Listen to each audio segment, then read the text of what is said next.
Perkenalkan, nama saya Septiana Maulana dengan NIM 23090143143 dari kelas 4D. Di sini saya akan menjelaskan tugas data mining. Yang pertama, apa itu association rule mining?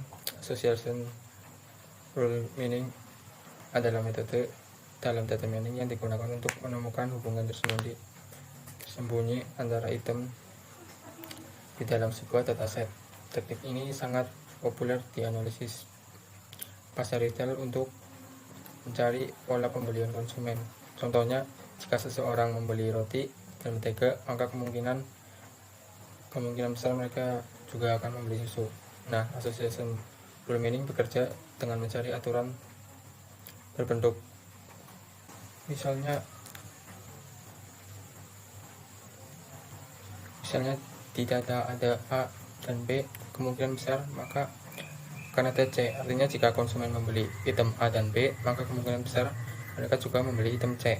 Nah, beberapa metrik yang digunakan untuk mengevaluasi aturan ini adalah support, seberapa sering kombinasi item muncul di dalam dataset. Kemudian confidence, seberapa sering item C dibeli ketika A dan B dibeli. Lift, itu seberapa besar peningkatan kemungkinan membeli C jika A dan B dibeli dibandingkan dengan pembeli C secara acak. Kemudian teori yang kedua itu bagaimana cara kerja algoritma a priori. A priori adalah algoritma klasik untuk association rule mining. Prinsip dasarnya adalah a priori principle, yaitu jika sebuah item set tidak sering muncul atau tidak frekuens, maka semua supersetnya juga tidak mungkin frekuens. Langkah-langkah a priori sini ada yang pertama itu hitung support semua item tunggal. Yang kedua, hapus item yang supportnya di bawah ambang minimal atau minimum min support. Yang ketiga, bentuk kombinasi item 2 item set, 3 item set, dan seterusnya dari item frekuensi sebelumnya. Yang keempat, hitung supportnya lagi dan lagi, ulang proses ini, berarti mengulang-ulang terus hingga ketemu. Untuk yang kelima, setelah menemukan semua frekuensi item set, buat aturan asosiasi dari sana. Yang keenam, evaluasi dengan confident dan lift. Untuk kelemahan a priori adalah lambat untuk dataset besar karena banyak perulangan kombinasi. Nah, untuk bagaimana untuk FP growth, sini FP growth adalah FP growth atau frequent pattern growth adalah algoritma yang lebih efisien dibandingkan a priori. Berbeda dengan a priori yang eksplisit membuat semua kombinasi, FP growth menghindari eksplorasi kombinasi item secara eksplisit. Langkah-langkah FP growth: yang pertama, bangun struktur FP tree, yaitu pohon yang menyimpan data transaksi dalam bentuk terkompresi. Yang kedua,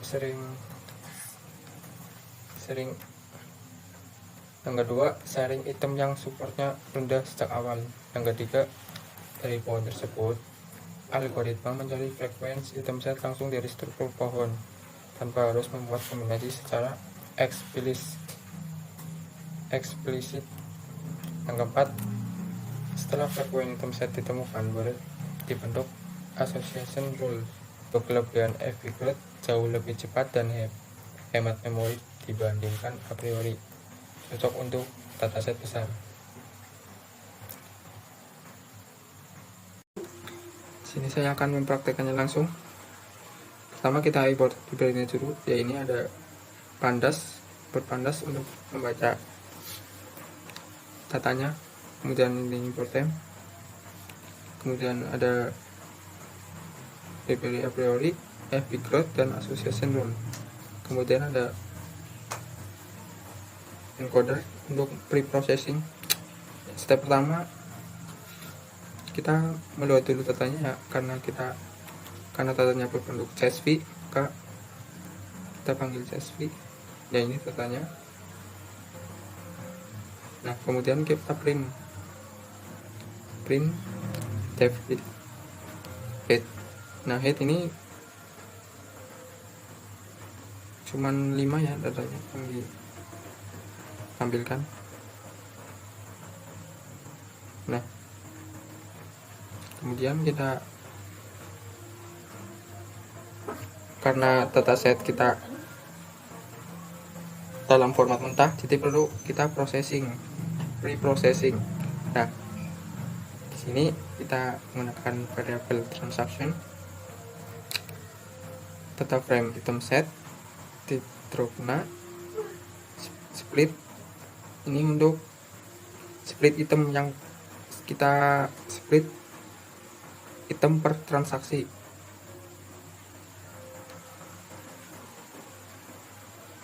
Kemudian kita tulis, nah kemudian kita one hot encoding, kita menggunakan variable T untuk transaksi encoder. Kemudian kita membuat variable T array, kemudian kita masukkan lagi variable T di transaksi, kemudian transform ke transaksi, kemudian hasilnya akan disimpan ke dalam variable basket. Nah jika sudah, kita print basket head untuk menampilkan jumlah datanya.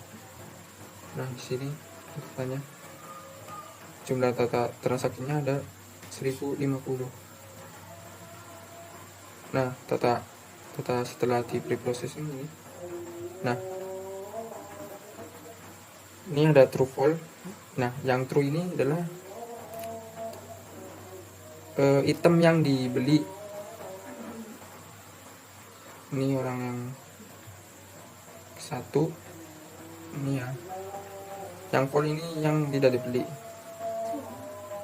Kemudian nah untuk algoritma a priori kita bikin variabelnya start a priori, kemudian ini timestamp untuk mencatat waktunya, kemudian frequent item a priori untuk variabelnya, kemudian a priori kita panggil lagi basket dari yang tadi yang disimpan, kita gunakan min supportnya 0,2, kemudian use call names ini true.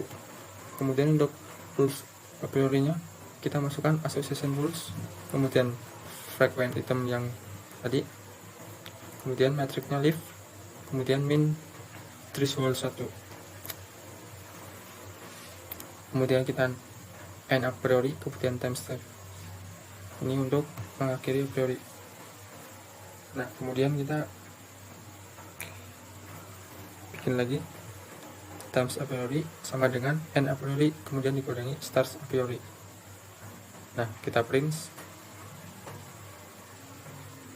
a priori, di dalamnya ada antecedents, consequence, support, dan confidence serta leave. Nah di sini muncul yang terbawah supportnya 0,02, kemudian yang ke atas 0,6. Nah kemudian epic root sama kayak tadi, start epic root, timestamp untuk mencatat, kemudian frequent item roots, kita masukkan lagi epic root, kemudian item yang disimpan dalam basket untuk min supportnya 2 sama kayak tadi, kemudian ini columnsnya true, kemudian epic root association, kemudian epic root association rules, kemudian frequent item, metricnya left, ini min supportnya 1 sama kayak tadi, kemudian kita akhiri epic rootnya, kita timestamp untuk mencatat. Kemudian kita bikin lagi time epic root sama dengan end epic root kurangi start epic root, kemudian kita print rules epic root sama kayak tadi, ada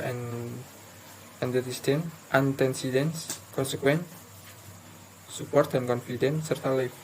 Kemudian kita print yang muncul. Nah, yang terakhir ada 0,2 nilainya. Ini yang maksimalnya 0,67, confidentnya segini, live-nya 1 karena tadi. Nah, untuk membandingkan waktunya, kita print format times a priori dan format times every growth.